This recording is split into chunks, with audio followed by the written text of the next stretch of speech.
Hey, how's it going? Today I wanted to show you my project with building a fire pit out of a washer drum and some things that I had either around here already or that I was able to actually get free off of places like Nextdoor or Craigslist. So here's a view of the fire pit in reference. I still need to move this dirt and everything here, digging out the hole. But yeah, it was a fun little project.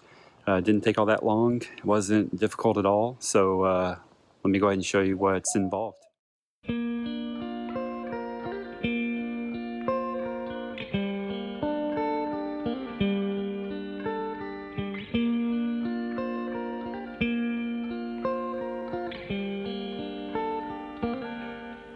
Just you and I,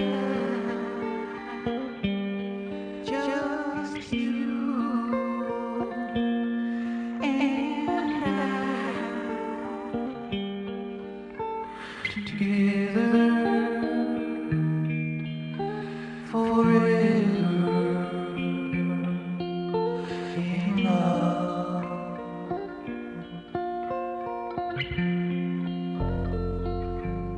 All right, so there you have it. Hopefully that is nice and simple.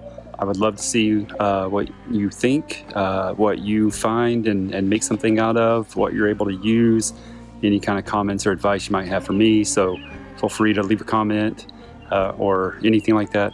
Thanks for watching, and I'll see you again soon.